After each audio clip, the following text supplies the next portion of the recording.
हे महाराज, हे भगवान, वह स्थान एक बार देखना चाहूँ मैं जहां बैठ कर आपने वो मंदिर समुद्र रोका था।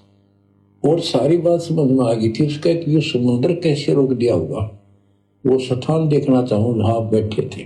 परमात्मा बोले चल भाई। पहले पैदल चलाया करते थे, दोनों जने चल पड़े 3 4 5 6 दिन में, और जगन्नाथ के उस स्थान पर पहुंच गए, उस पुरी में जहां परमात्मा ने ये समुद्र रोका था।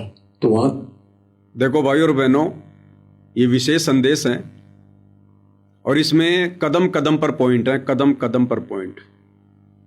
अभी आपने क्या सुना कि कबीर परमात्मा जी जो सतलोक से पलक झपकते ही धरती पर प्रकट हुए और धर्मदास जी को लेकर और पैदल यात्रा करते हुए और जगन्नाथपुरी के लिए चल दिए।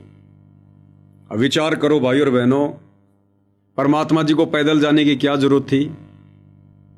जो परमात्मा पलक झपकते ही सतलोक से 16 संकोश की दूरी से पलक झपकते ही धर्मदास जी के सामने प्रकट हो गए, क्या वो कबीर परमात्मा धर्मदास जी को उसी प्रकार से अंतर ध्यान करके, जिस प्रकार से आदरणीय नानक जी के रूप में कबीर परमात्मा ने बाला और मर्दाना जी को पलक झपकते ही पंजाब की धरती से और श्रीलंका के समुद्र पर खड़ा कर दिया, क्या कबीर परमात्मा ऐसा नहीं कर सकते थे कि धर्मदास आंखें बंद कर, धर्मदास आंखें खोल, 1 सेकंड में दोनों उस जगन्नाथ के मंदिर के सामने खड़े होते? लेकिन परमात्मा ने ऐसा नहीं किया। और वो समर्थ परमात्मा 7-8 दिन की यात्रा, पैदल यात्रा करके धर्मदास जी को लेकर, धर्मदास जी भी काफी बूढ़े हो गए थे, 123-24 साल के उस समय धर्मदास जी थे, और परमात्मा एक आम व्यक्ति की तरह लीला करते हुए काल के विधान से परमात्मा ने कोई छेड़छाड़ नहीं की और दोनों पैदल यात्रा करके जगन्नाथपुरी गए। तो भाई और बहनों, आप और हमने इन घटनाओं से शिक्षा लेनी है। वर्तमान इस कलयुग की पिछली पीढ़ी में भी वही कबीर परमात्मा सतगुरु रामपाल जी के नाम से प्रकट हैं, और ये वो समर्थ परमात्मा है। पूरी सृष्टि की आत्माओं का रिमोट इस परमेश्वर जी के हाथ में है। 1 सेकंड में परमात्मा जो प्रेरणा करें, हर व्यक्ति वही करना शुरू कर दे। लेकिन भाई और बहनों, विचार करो, इतने सर्वशक्तिमान होते हुए, सर्व सिद्धियों के स्वामी होते हुए, और सन 1994 से जब से सतगुरु रामपाल जी ने अपने यथार्थ 13वें कबीर पंथ की शुरुआत की है, सन 1994 से और वर्तमान समय सन 2026 तक सतगुरु रामपाल जी भगवान किस प्रकार से इस ज्ञान का प्रचार कर रहे हैं। गांव गांव जाकर उन्होंने सत्संग किए, पाठ किए। इस सत्ज्ञान को आप और हमारे तक पहुंचाने के लिए परमात्मा ने कैसे कैसे कष्टों का सामना करना पड़ा। 2 कोड़ी के प्राणियों की गालियां खानी पड़ी, गुंडा और भुंडा कहलवाना पड़ा, कैसी कैसी लीला परमेश्वर जी ने करनी पड़ी। काल भी धोखे में है कि ये वो संत नहीं हो सकता, ये कबीर परमात्मा का भेजा हुआ संत नहीं हो सकता, कबीर परमात्मा मानना तो बहुत दूर की बात। काल भी धोखे में है, वो भी नहीं पहचान पा रहा।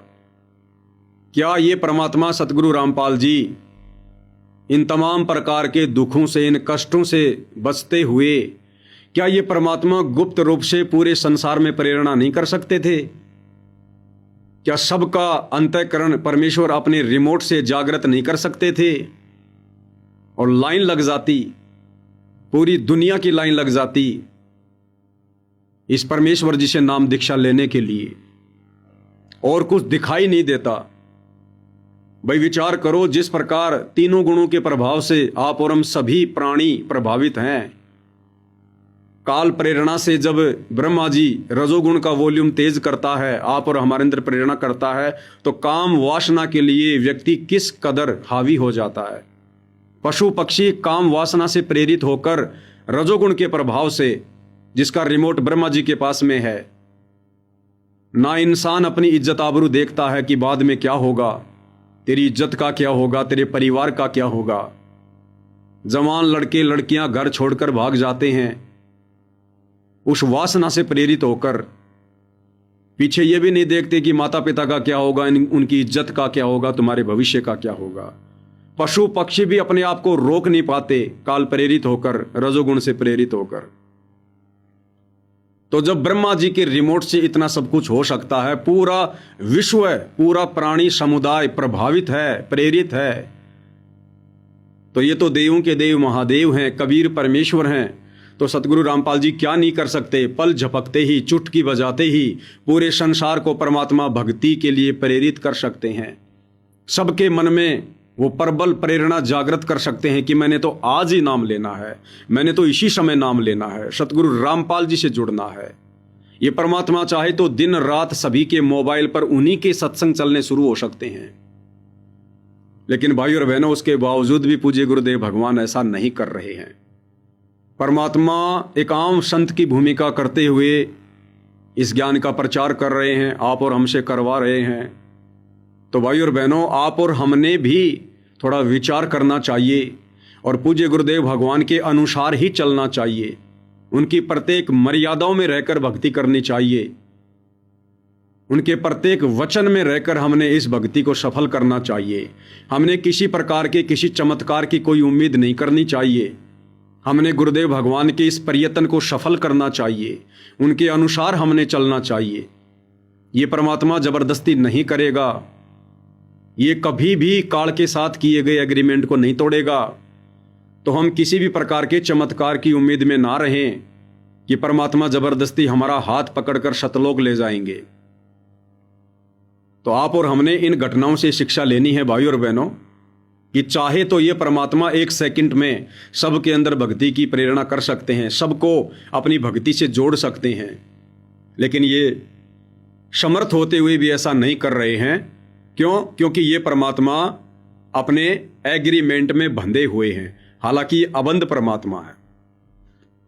गरीब ऐसा सतगुरु हम मिल्या बेपरवाह अबंध, परम हंस पूर्ण पुरुष रोम रोम रविचंद। ये परमात्मा अबंध है, स्वतंत्र है, इन्हें कोई बांध नहीं सकता है। लेकिन भाई और बहनों, जो गलती हमने सतलोक में की थी उसकी बराबर सजा हमें मिले, उसके लिए परमात्मा जी काल के साथ एग्रीमेंट करके इस लोक में प्रवेश करते हैं कि भाई मैं जबरदस्ती नहीं करूंगा। जो मेरे ज्ञान को समझेगा, जो मेरी मर्यादाओं में रहेगा, मैं केवल उन्हीं आत्माओं को सतलोक के लिए तैयार करूंगा, बाकी मैं जबरदस्ती किसी के साथ नहीं करूंगा। तो वर्तमान कलयुग की पिछली पीढ़ी में आप और हम जितने भी भगत भाई बहन हैं, आप और हमने मर्यादाओं को लेकर, भक्ति को लेकर बहुत ही ज्यादा सजग रहना चाहिए।